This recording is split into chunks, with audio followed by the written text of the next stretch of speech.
Hi friends, welcome back to Reena's kitchen. આજે આપણે બનાવીશું ફરાળી સાબુદાણાની ખીચડી. બધાની ફેવરિટ એવી, વ્રત કે ઉપવાસમાં ખાઈ શકાય, 11 ઉપર ખાઈ શકાય, શ્રાવણ મહિનામાં ખાઈ શકાય તેવી ટેસ્ટી સાબુદાણાની ખીચડી. રેગ્યુલર કરતાં કંઈક અલગ જ રીતે નવા સ્વાદ સાથે તીખી, ચટાકેદાર અને લચકા જેવી ખીચડી બનાવીશું. તો ચાલો રેસીપી જોઈ લઈએ. મારી ચેનલને બેલ આઇકન પ્રેસ કરી સબસ્ક્રાઈબ કરી દેજો નવી રેસીપી જોવા માટે.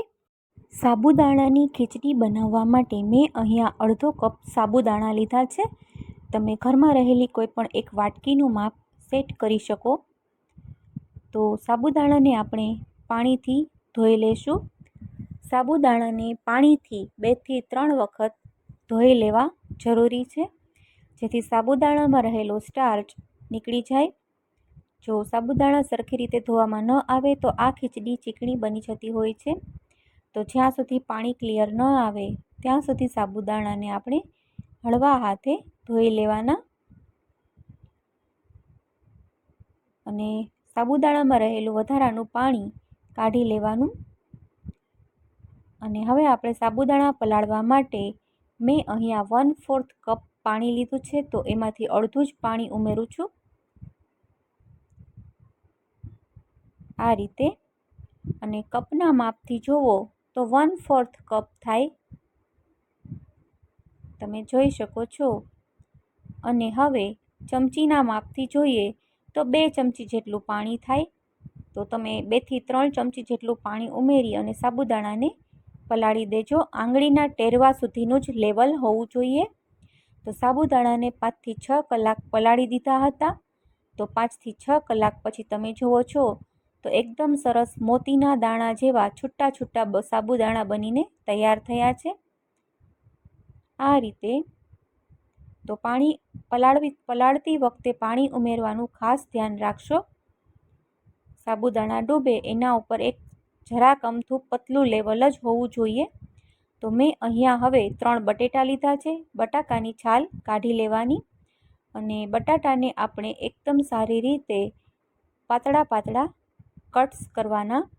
આ રીતે ચિપ્સ ટાઈપ આપણે બટેટાને સમારી લેશું, જેથી બટેટા એકદમ સરસ રીતે અને જલ્દીથી કૂક થઈ જાય. આ રીતે બટેટા સમારી લેશું. તો મેં અહીંયા બધા જ બટેટા સમારી લીધા છે. તો બટેટાને પણ આપણે પાણીથી ધોઈ લેવાના અને બટેટા પાણીથી સારી રીતે ધોવાઈ જાય એટલે આપણે એક સ્ટ્રેનરમાં થોડીવાર માટે નીતરવા મૂકી દઈશું, જેથી બધું જ પાણી નીતરી જાય અને બટેટા છે એ ડ્રાય થઈ જાય.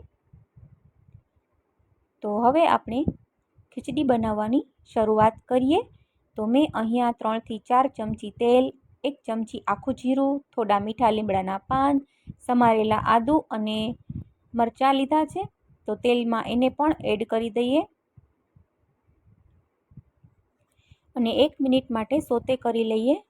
ત્યાર પછી એક નાનું એવું ટમેટું સમારીને લીધું છે, તો એને પણ આપણે તેલમાં સોતે કરીએ 2 મિનિટ.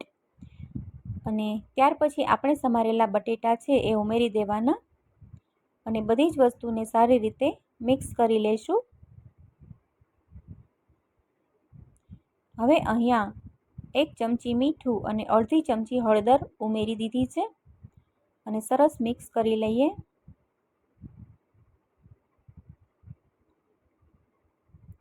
અને ગેસની ફ્લેમ સ્લો ટુ મીડિયમ રાખવાની. અને હવે આપણે ઢાંકણ ઢાંકી બટેટાને 5 થી 6 મિનિટ માટે કૂક થવા દેશું. અને 5 થી 6 મિનિટ દરમિયાન બટેટાને વચ્ચે વચ્ચે આપણે ચલાવતા રહીશું, જેથી બટેટાની ચિપ્સ બધી સાઈડથી સરસ કૂક થઈ જશે અને પેનના તળિયે ચોંટશે નહીં.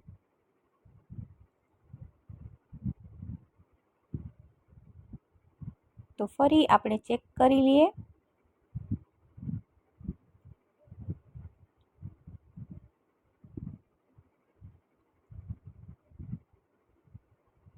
ફરી 1 મિનિટ માટે કૂક કરશું. ત્યાં સુધીમાં મેં અહીંયા શેકેલા સિંગદાણા લીધા છે, એને સાબુદાણા સાથે મિક્સ કરી દઈએ. 2 થી 3 ચમચી જેટલા શેકેલા સિંગદાણા લીધા છે અને એના ફોતરા કાઢી લીધા છે. એને સાબુદાણા સાથે મિક્સ કરી દઈએ 1 મિનિટ માટે. અને હવે આપણે બટેટા જોઈ લઈએ.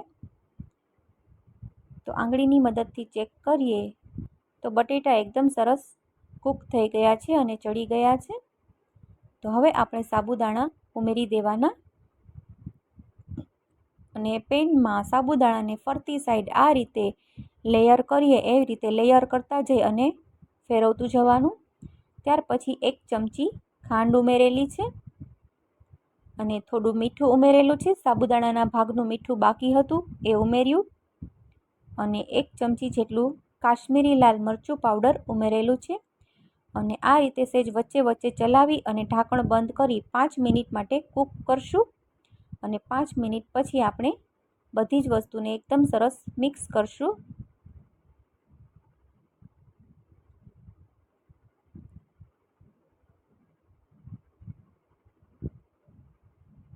લાગી રહી છે ને એકદમ સરસ, જોતાં જ ખાવાનું મન થઈ જાય અને મોઢામાં પાણી આવી જાય એવી ખીચડી. તો ખીચડીને આપણે સાબુદાણા ઉમેર્યા પછી ટોટલ 10 મિનિટ માટે સ્લો ટુ મીડિયમ ફ્લેમ પર કૂક કરેલી છે. જ્યાં સુધી સાબુદાણા ટ્રાન્સપરન્ટ ના થાય ત્યાં સુધી કૂક કરવાની. તો 10 મિનિટ પછી આ ફરાળી ખીચડી બનીને બિલકુલ તૈયાર છે ફ્રેન્ડ્સ. તો હવે આપણે અડધા લીંબુનો રસ ઉમેરી દઈએ. ખીચડી બની જાય પછી જ છેલ્લે લીંબુનો રસ ઉમેરવો અને છેલ્લે સમારેલી કોથમીર ઉમેરી દઈએ. તો આ સ્વાદિષ્ટ ખીચડી ખૂબ જ સરસ બને છે ફ્રેન્ડ્સ. તો તમે પણ આ રેસીપી જરૂરથી ટ્રાય કરજો. મેં આજે લચકા જેવી સાબુદાણાની ખીચડી બનાવી છે જે ખાવામાં ખૂબ જ ટેસ્ટી લાગે છે. રેગ્યુલર કરતાં કંઈક અલગ જ બનાવી છે. તો તમે આ રીતે જરૂરથી ટ્રાય કરજો અને ખૂબ જ ટેસ્ટી બની હતી ફ્રેન્ડ્સ.